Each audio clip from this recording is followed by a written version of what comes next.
Hello friends, good morning. നമ്മുടെ Kerala TV സീരിയലിലേക്ക് എല്ലാവർക്കും സ്വാഗതം. അങ്ങനെ നിന്നെയൊന്നും ഞാൻ വെറുതെ വിടില്ലെന്നും പറഞ്ഞുകൊണ്ട് നീലിമ ശ്രുതിയെയും പേടിപ്പിച്ചിങ്ങനെ അവിടെ നിന്ന് അങ്ങ് പോരും കേട്ടോ. ഈ ഒരു സമയത്ത് പിന്നെ കാണിക്കുന്നതെന്ന് പറഞ്ഞിട്ടുണ്ടെങ്കിൽ നമ്മുടെ സച്ചിയും രേവതിയും കൂടി അവിടെ ഇങ്ങനെ ഇരിക്കുന്നു. അപ്പോൾ അവിടേക്ക് ട്രാഫിക് SI വന്നു. അദ്ദേഹത്തിനെ കണ്ടപ്പോൾ ഇതാണ് SI എന്നിങ്ങനെ രേവതി സച്ചിയോട് ചോദിക്കാം. അപ്പോൾ ഇതാകാൻ വഴിയില്ല, അദ്ദേഹത്തിനെ കാണാൻ ഇനി ഒരുപാട് സമയം ഇരിക്കണം എന്നല്ലേ പറഞ്ഞു, നമുക്ക് ഇദ്ദേഹത്തിനെ കണ്ടെന്ന് സംസാരിച്ച് നോക്കാമെന്ന് പറഞ്ഞു. അങ്ങനെ അദ്ദേഹം കയറി വന്നപ്പോഴത്തേക്കും സച്ചി സാർ എന്ന് പറഞ്ഞ് വിളിച്ചു ചെന്നു. എന്താണെന്ന് ചോദിച്ചു. അപ്പോൾ സാർ ഞങ്ങൾക്ക് ഒരു പ്രശ്നമുണ്ട്. അപ്പോൾ എന്ത് പ്രശ്നമാണെന്ന് ചോദിച്ചു.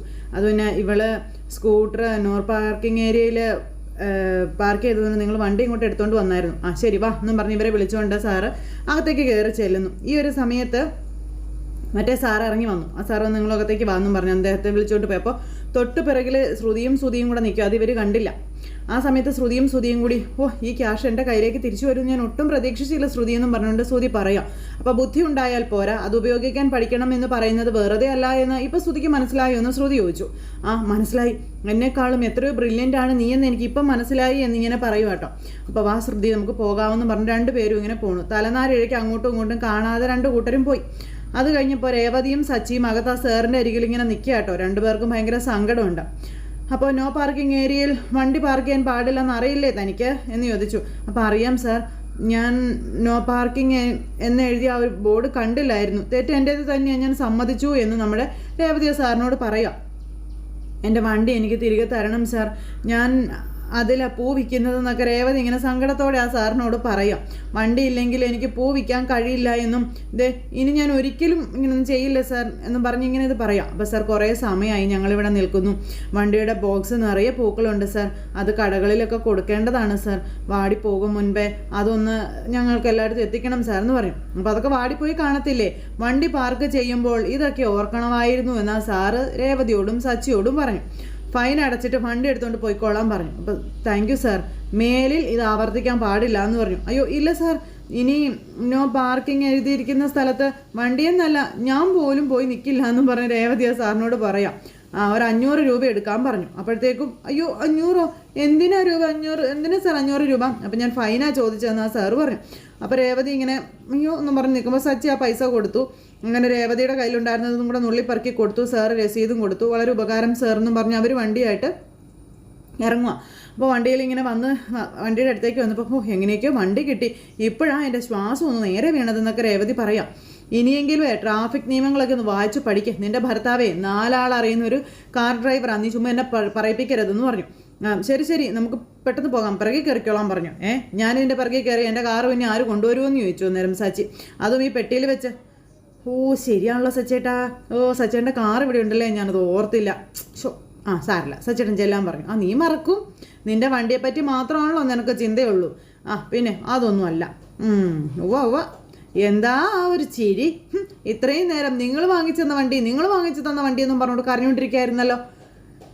എൻ്റെ സച്ചേട്ടാ, എൻ്റെ പൊന്നമ്മേ, ഇനി നോ പാർക്കിംഗ് എന്നുള്ള ഏരിയയിലേക്ക് ഞാൻ നോക്കത്ത് പോലും ഇല്ല. അയ്യോ നോക്കാത്തത് കൊണ്ടാ നീ അവിടെ വണ്ടി കൊണ്ടുവന്ന് വെച്ചതും പോലീസ് തൂക്കിയെടുത്തുകൊണ്ട് വന്നതും. ഇനി മേലിൽ ഇത് ആവർത്തിച്ചേക്കരുതെന്ന് പറഞ്ഞു. ഇല്ലേ എൻ്റെ പൊന്ന സച്ചേട്ടാ, ഇല്ലേ എന്ന് പറഞ്ഞു. അപ്പോൾ എന്നാൽ ഞാൻ പോട്ടെ, സച്ചേട്ടൻ പുറകെ വരാൻ പറഞ്ഞു. അപ്പോൾ ഇത് വേണ്ടേന്ന് ചോദിച്ചു. അപ്പോൾ ആ ഒരു ഇതും അവിടെ കയ്യിലേക്ക് കൊടുത്തു. അങ്ങനെ രേവതിയെ സച്ചി പറഞ്ഞു വിട്ടിട്ട് സച്ചി ഇങ്ങനെ പോരുക. അത് കഴിഞ്ഞ് പിന്നെ ശ്രുതിയും കൂടെ വഴിയിലൂടെ നടന്നു വരുക കേട്ടോ. അവിടെ നടന്ന കാര്യങ്ങളെപ്പറ്റിയൊക്കെ അങ്ങോട്ടും ഇങ്ങോട്ടും പറഞ്ഞുകൊണ്ട്. അപ്പോൾ അവളെ ശരിക്കും ശ്രുതി സ്നേഹിച്ചിട്ടുണ്ടോ എന്നൊക്കെ ഇങ്ങനെ ചോദിക്കുക. അപ്പോൾ അവളെ ശ്രുതി അവിടെ നിന്ന് നന്നായിട്ട് നോക്കുന്നുണ്ടായിരുന്നു. ഇതിന് മുൻപ് എന്താ അവളെ കണ്ടിട്ടില്ലേന്ന് ചോദിച്ചു. കണ്ടിട്ടൊക്കെ ഉണ്ട്, എങ്കിലും അവളെ കാണുമ്പോൾ ഒന്ന് നോക്കിക്കൂട്ടെ.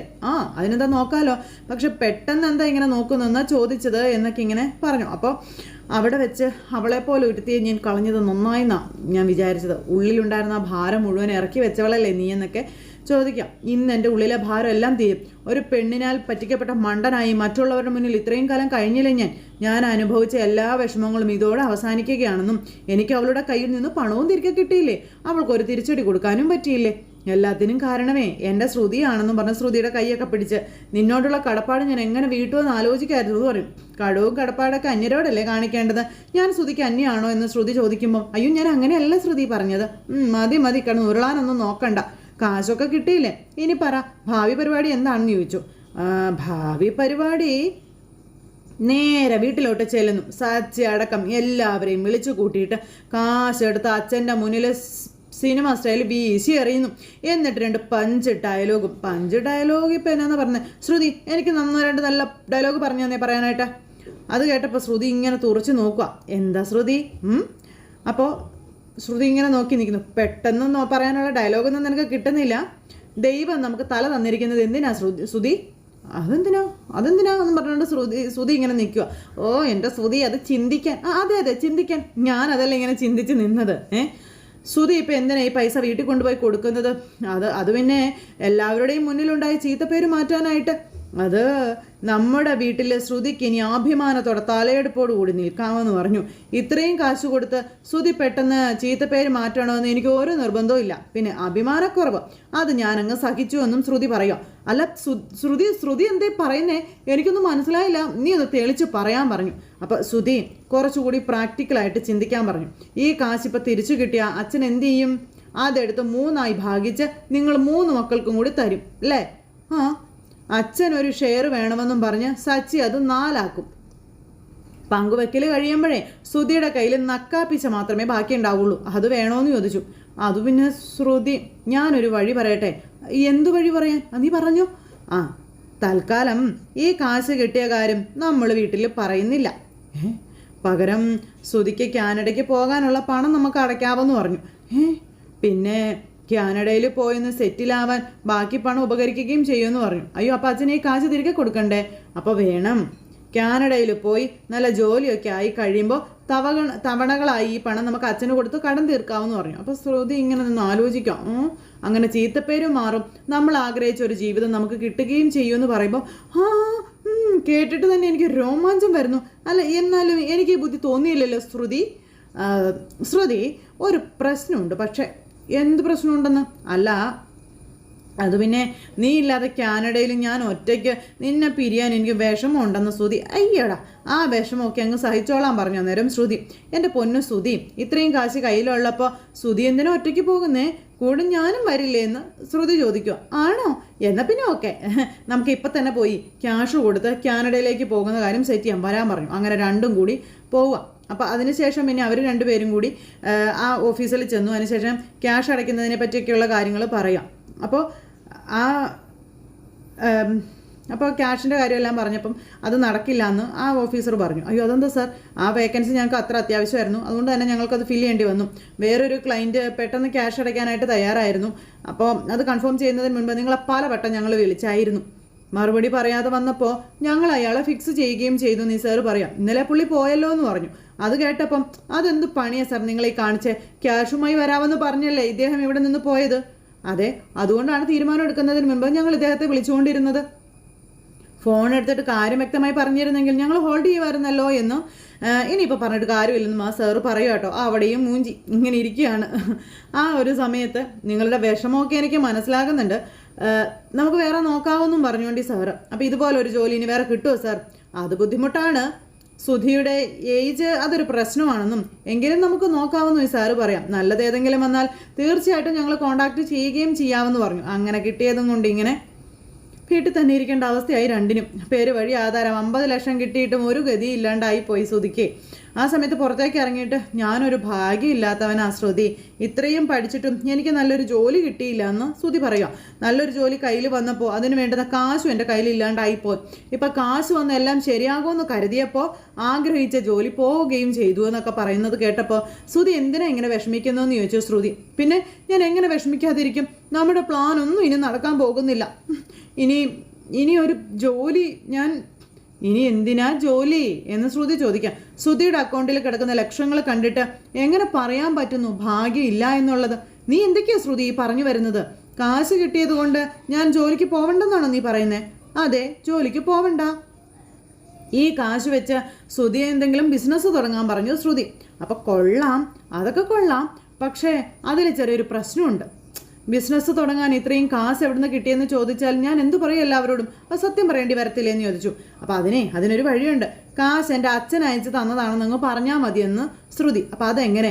ഇത്രയും കാശ് ജയിലിൽ കിടക്കുന്ന അച്ഛൻ അയച്ചു തന്നു എന്ന് പറഞ്ഞാൽ അത് അവർ വിശ്വസിക്കുമോ? ആരെങ്കിലും? അതൊക്കെ വിശ്വസിച്ചോളും, ധൈര്യമായിട്ട് ഇരിക്കുന്നേ. അച്ഛനൊരു ഫ്രണ്ട് വഴി അയച്ചതാണെന്ന് ഞാൻ പറഞ്ഞോളാം. അപ്പോൾ ദേ കൈ നനയാതെ മീൻ പിടിക്കുവാണ് നമ്മുടെ ശ്രുതി. ഏതായാലും ശ്രുതിയുടെ അതിബുദ്ധി കൊണ്ട് ആ ക്രെഡിറ്റ് മുഴുവനും ശ്രുതി കൊണ്ടുപോകുന്നു. അപ്പോൾ ശ്രുതി എൻ്റെ കൂടെ ഒന്ന് നിന്നാൽ മതി, വേറെ എല്ലാം ഞാൻ ഏറ്റുമെന്നും പറഞ്ഞുകൊണ്ട് ശ്രുതിയെ ബ്രെയിൻ വാഷ് ചെയ്യുക. തൽക്കാലം ഇത്രയും കാശ് നമ്മുടെ കയ്യിലുണ്ടെന്ന് പറയണ്ട, ഒരു 25 ലക്ഷം രൂപയെന്ന് പറയാം. ആവശ്യം വന്ന് അച്ഛൻ ഇനിയും അയച്ചു തരാം എന്ന് പറഞ്ഞെന്ന് പറയാം. എന്താ അത്? പിന്നെ ഇങ്ങനെയൊക്കെ പറഞ്ഞാൽ എൻ്റെ വീട്ടുകാർ വിശ്വസിക്കുമെന്നൊന്നും എനിക്ക് തോന്നുന്നില്ല എന്ന് ശ്രുതി. ഞാൻ എപ്പോഴൊക്കെ ഇതുപോലെ കള്ളത്തരം പറഞ്ഞിട്ടുണ്ടോ അപ്പോഴൊക്കെ അത് പൊളിഞ്ഞിട്ടുമുണ്ട് എന്ന് ശ്രുതി പറയാം. അതുകൊണ്ട് എനിക്ക് നല്ല പേടിയുണ്ട് ശ്രുതി, ഞാൻ എന്താ ചെയ്യണ്ടേ? പക്ഷേ ശ്രുതി കൂടെയുള്ളത് കൊണ്ട് എനിക്കൊരു ധൈര്യമൊക്കെ ഉണ്ട്. അപ്പോൾ നമുക്ക് അങ്ങനെ തന്നെ ചെയ്യാം അല്ലേ? ചെയ്യാവുന്നേ. അങ്ങനെ നമ്മുടെ ശ്രുതിയുടെ കാശും കൊണ്ട് ശ്രുതി പോയി.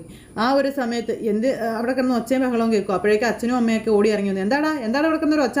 എന്താണ് ഇങ്ങനെ കിടന്ന് കൂവുന്നേ? അപ്പോഴേക്കും ശ്രുതി അച്ഛാ എന്ന് പറഞ്ഞ് വിളിച്ചോണ്ട് ഇറങ്ങി വരുന്നത്. കൈ നിറയെ സാധനങ്ങളും ഉണ്ട്. അച്ഛാ എന്ന് പറഞ്ഞ് വിളിച്ചപ്പോൾ എന്താ വലിയ പർച്ചേസൊക്കെ കഴിഞ്ഞിട്ട് വരുവാണെന്ന് തോന്നുന്നല്ലോ. അതെ അച്ഛാ, രണ്ടുപേരും ഷോപ്പിങ്ങിന് പോയടാ. പോയമ്മേ, നിങ്ങൾക്ക് കുറച്ച് ഡ്രസ്സൊക്കെ വാങ്ങിച്ചു. ഓണം വരുന്നതല്ലേ ഉള്ളൂ, ഡ്രസ്സ് അപ്പോൾ എടുത്താൽ പോരായിരുന്നോ? അപ്പം ഞങ്ങളുടെ ജീവിതത്തിൽ ഇപ്പോഴേ ഓണം വന്നച്ചാ എന്ന് ശ്രുതി പറയാം.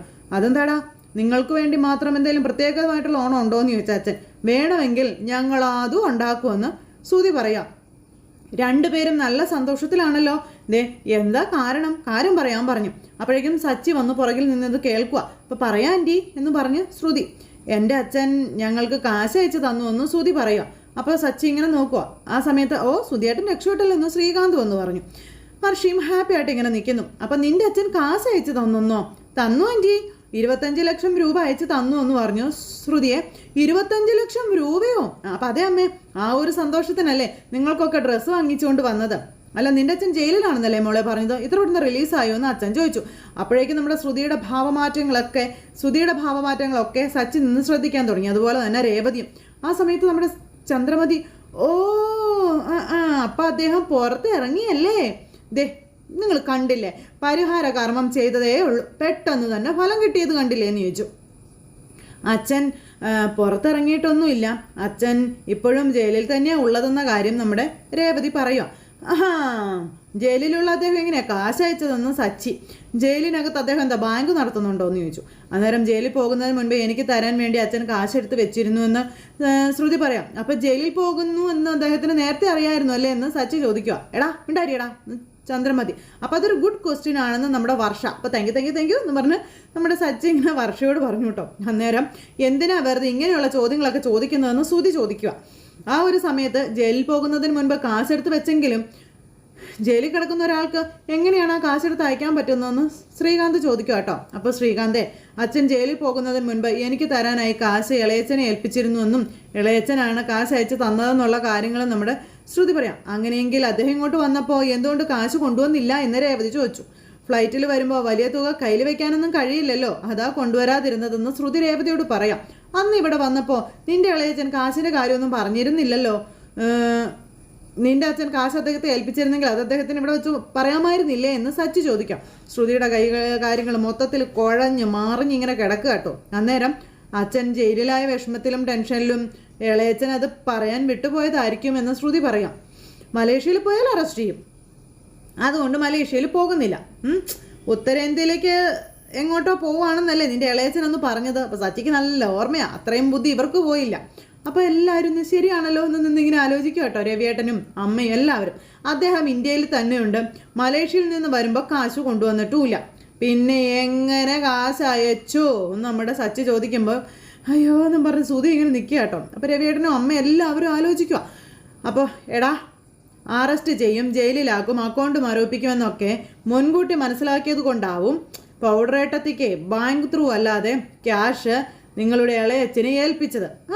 അദ്ദേഹത്തിനും അറസ്റ്റ് ഭീഷണി ഉള്ളതിനാൽ അദ്ദേഹം അത് ബാങ്കിലിട്ടും കാണത്തില്ല. ക്യാഷ് മലേഷ്യയിലും ഇളയച്ചൻ ഇന്ത്യയിലുമാണ് ഉള്ളത്. അതെ അല്ലേ? ശരിയാടാ. പിന്നെ എങ്ങനെ ഇളയച്ചൻ നിനക്ക് കാശ് അയച്ചു തരാൻ പറ്റും? അപ്പം അത് ശരിയാണല്ലോ, അത് എങ്ങനെ പറ്റുമെന്ന് ശ്രുതി ചോദിക്കുമ്പോൾ ശ്രുതി ഇതേ പെട്ടു. കാശടിച്ച് മാറ്റിയതും പോരാ, സച്ചിയുടെ മുന്നിൽ അവൾ കിടന്നങ്ങ് ഉരുകാൻ തുടങ്ങി ചോദ്യങ്ങൾക്ക് മുന്നിലേ. അല്ല, ചോദ്യമാണ്, ഉത്തരം കിട്ടണം എന്ന് സച്ചി. അച്ഛൻ്റെയും ഇളയച്ചൻ്റെയും ഒരു സുഹൃത്ത് ആ ക്യാഷ് എടുത്ത് ഇന്ത്യയിലുള്ള ഇളയച്ചന് അയച്ചു കൊടുത്തു. ഇളയച്ചൻ ക്യാഷ് എനിക്ക് അയച്ചു തന്നു എന്ന് ശ്രുതി പറയാം. വളഞ്ഞു മൂക്കെ പിടിക്കുന്നൊരു പിടുത്തം എന്ന് പറഞ്ഞ ഒന്നൊന്നര പിടുത്തമാണ്. ഇതൊന്നും വിശ്വസിക്കാതെ ഇങ്ങനെ നിൽക്കുകയാണ് ശ്രീകാന്ത്, സച്ചി, രേവതി, അച്ഛൻ എല്ലാവരും. മതിയോ, മറുപടിയിൽ തൃപ്തനായോ എന്ന് ശ്രുതി ഇങ്ങനെ നമ്മുടെ സച്ചിയോട് ചോദിക്കുക. ആ സമയത്ത് ശ്രുതി, അമ്മേ, ശ്രുതിയുടെ അച്ഛൻ ഞങ്ങൾക്ക് കാശ് അയച്ചു തന്നു, അതിലെല്ലാവരും സന്തോഷിക്കുകയല്ലേ വേണ്ടത്. ഇവനെന്തിനാ ഇതുപോലുള്ള കൊനഷ്ട ചോദ്യങ്ങളൊക്കെ ചോദിക്കുന്നത്? അവൻ്റെ ഭാര്യ വീട്ടിൽ നിന്ന് അവനൊന്നും കിട്ടുന്നില്ലല്ലോ. നിങ്ങൾക്ക് കിട്ടിയതിലുള്ള അസൂയയും കുശുമ്പും കാരണമാണ് അവനിങ്ങനെ ഓരോന്ന് ചോദിക്കുന്നതെന്ന് ചന്ദ്രമതി തമ്പുരാട്ടി അന്നേരത്തേക്ക് അങ്ങ് പറയാം. അന്നേരം സച്ചി രേവതിയെ നോക്കി, രേവതി സച്ചിയെയും ഒന്ന് നോക്കി. എന്നിട്ട് പുച്ഛിച്ച് ചിരിക്കുക ചന്ദ്രമതി. ദൈവമേ, അങ്ങ് ഇപ്പോഴെങ്കിലും കണ്ണൊന്ന് തുറന്നല്ലോ എന്നും പറഞ്ഞിങ്ങനെ പ്രാർത്ഥിക്കുമ്പോൾ, അല്ല ദൈവം എന്താ ഇത്രയും കാലം കണ്ണടച്ച് ഉറങ്ങുമായിരുന്നു എന്ന് സച്ചി അന്നേരം ചോദിച്ചു. ചുമ്മാ ഇരിയടാന്ന് ചന്ദ്രമതി. ദേ രവിയേട്ടാ, ഞാൻ ശ്രുതിയെ കൊണ്ട് വ്രതം എടുപ്പിച്ചതിൻ്റെ ആ ഒരു ഫലം കിട്ടിത്തുടങ്ങി. മലേഷ്യയിൽ നിന്ന് കാശ് വന്നില്ലേ എന്ന് ചന്ദ്ര ചോദിക്കുക. നിങ്ങൾ കണ്ടോ, പെട്ടെന്ന് തന്നെ ശ്രുതിയുടെ അച്ഛൻ ജയിലിൽ നിന്ന് പുറത്തു ഇറങ്ങും. ശരി ശരി, കാശ് വന്നത് എങ്ങനെയെങ്കിലും ആയിക്കോട്ടെ, എന്തായാലും ഇതൊരു നല്ല കാര്യമാണ് നമ്മുടെ സച്ചി അന്നേരം പറഞ്ഞു. പിന്നെ നല്ല കാര്യം ഞങ്ങൾക്ക്, നിനക്കല്ല എന്ന് ശ്രുതി പറയുക കേട്ടോ. അത് കേട്ടപ്പം നിങ്ങൾക്കും അല്ല, അച്ഛനാണ് നല്ല കാര്യമെന്ന് നമ്മുടെ സച്ചി പറയാം. അച്ഛനോ? അച്ഛനെങ്ങനെ നല്ല കാര്യം വരാനാണെന്ന് നേരം ശ്രുതി ചോദിച്ചു കേട്ടോ. അച്ഛനോ? അച്ഛന് എങ്ങനെ? നീ അച്ഛൻ്റെ 50 ലക്ഷം രൂപ എടുത്ത് ഓടിപ്പോയല്ലോ, അതിൽ പകുതി 25 ലക്ഷം രൂപ വന്നു. അത് നീ അച്ഛനെ അങ്ങ് ഏൽപ്പിച്ചേക്കാൻ പറഞ്ഞു സച്ചി. അവിടെയും പൊളിഞ്ഞു. പണ്ടാരും അടങ്ങിയെന്ന് തന്നെ പറയാം. അപ്പോഴേക്കും രണ്ടെണ്ണം കൂടെ അന്നം വിട്ടിങ്ങനെ നോക്കി നിൽക്കുക കേട്ടോ. അപ്പോൾ ശ്രുതി ഇങ്ങനെ ശ്രുതിയെ നോക്കുക. ബാക്കി 25 ലക്ഷം രൂപ എപ്പോൾ കൊടുക്കുമെന്ന് നമ്മുടെ സച്ചി ചോദിക്കുക ശ്രുതിയോട്. എന്നൊക്കെ പറഞ്ഞുകൊണ്ട് നമ്മുടെ ശ്രുതി ഇങ്ങനെ ഇവിടെ നിൽക്കുക കേട്ടോ. ചന്ദ്രമതി ഇങ്ങനെ നോക്കി അന്തം വിട്ട് നിൽക്കാം. ആ കാശ് തിരികെ തരും എന്ന് നീ അമ്മയുടെ തലയെ തൊട്ട് സത്യം ചെയ്തതല്ലേ? ഈ തുവര നീ തിരികെ കൊടുത്തിട്ടില്ല. ഇപ്പം കിട്ടി 25 ലക്ഷം രൂപ നീ കൊടുത്തേ പറ്റൂ എന്നും പറഞ്ഞിങ്ങനെ നമ്മുടെ സച്ചി. അപ്പം അയ്യോ, അത് ഞാൻ ഒന്നും പറയണ്ട, നീ കൊടുത്തേ പറ്റുള്ളൂ എന്ന് നമ്മുടെ സച്ചി തറപ്പിച്ചങ്ങ് പറഞ്ഞു. ഈ സമയത്ത് എല്ലാവരും അന്തം വിട്ട് നിൽക്കാം. ഇതേ എനിക്കും ശ്രീകാന്തിനും കൂടെ അവകാശപ്പെട്ട കാശാ. എടാ ശ്രീകാന്തേ, നീ എന്താണ് ഇപ്പോൾ സൈലൻ്റ് ആയിട്ട് നിൽക്കുന്നത്? പറയടാ, കാര്യം പറയാൻ പറഞ്ഞു. അത് പിന്നെ സുധിയേട്ടന് അങ്കിൾ അയച്ച കാശല്ലേ, അതെന്തിനായിട്ടാ നമുക്കെന്ന് ശ്രീകാന്ത് അന്നേരം ചോദിച്ചു. അപ്പോൾ ചന്ദ്രമതി ഇങ്ങനെ ഉണ്ടക്കണ്ണും വീഴ്ച അങ്ങോട്ടും ഇങ്ങോട്ടും നോക്കിക്കൊണ്ട് ഇങ്ങനെ നിൽക്കുക കേട്ടോ. ഈ സമയത്ത് പോട്ടെ, നമുക്ക് വേണ്ട, അച്ഛന് കൊടുക്കാൻ നീ പറയടാ. അച്ഛൻ്റെ കാശായിരുന്നില്ല ഇവൻ കൊണ്ടുപോയത്, അത് അച്ഛന് കൊടുക്കാൻ പറയാൻ സച്ചി പറയുക. അപ്പോൾ കാശ് അവരുടേതാ, അത് എന്ത് വേണമെന്ന് തീരുമാനിക്കാനേ അവർക്കറിയാം. നീ മിണ്ടാതെ പോടാവെന്ന് ചന്ദ്രമതി കയറി പറഞ്ഞു. എടി, അവനെയും കൂട്ടി നീ അകത്തേക്ക് പോകാൻ പറഞ്ഞു രേവതിയോട്. പറഞ്ഞതുപോലെ തന്നെ നമ്മുടെ രേവതി സച്ചേട്ടാ വന്നേ എന്നും പറഞ്ഞ് വിളിച്ചുകൊണ്ട് പോകാൻ നോക്കാം. അതെ, നീ ഒന്ന് മാറി നിന്നേ. ഇവൻ എല്ലാവരെയും കബളിപ്പിച്ച് കാശുമായിട്ട് ഓടിപ്പോയി. എന്നിട്ടിപ്പോൾ കാശില്ലാതെ കാശ് കയ്യിൽ കിട്ടിക്കുമ്പോൾ അത് തിരിച്ചു കൊടുക്കണ്ടേ? ഞാൻ എനിക്ക് വേണ്ടിയല്ല സംസാരിക്കുന്നത്, അച്ഛന് വേണ്ടിയിട്ടാണ് സംസാരിക്കുന്നത്. എന്താ സംസാരിക്കണ്ടേന്ന് ചോദിച്ചു. സംസാരിച്ചോളൂ. എന്താടി, അവന് ചാവി കൊടുത്ത് വിടുകയാണോ നീ എന്ന് ചന്ദ്രമതി അന്നേരം ചോദിക്കാം. ചാവി കൊടുക്കാൻ സച്ചേട്ടൻ എന്താ പാവ വല്ലതും ആണോ അമ്മേ? സച്ചേട്ടൻ പറയുന്നതിൽ എന്താ തെറ്റെന്ന് രേവതിയും ചോദിച്ചു. ന്യായമല്ലേ പറയുന്നത് എന്ന് രേവതിയും കൂടെ ചോദിച്ചു കഴിഞ്ഞപ്പോൾ ചന്ദ്ര എന്നും പറഞ്ഞുകൊണ്ട് ഇങ്ങനെ നിൽക്കുന്നിടത്ത് എന്നതൊക്കെ അത് അവസാനിച്ചു. അപ്പോൾ എല്ലാവരും കാത്തിരുന്ന് കാണണം കേട്ടോ. എല്ലാവർക്കും നല്ലൊരു ദിവസം ആശംസിക്കുകയാണെങ്കിൽ നന്ദി.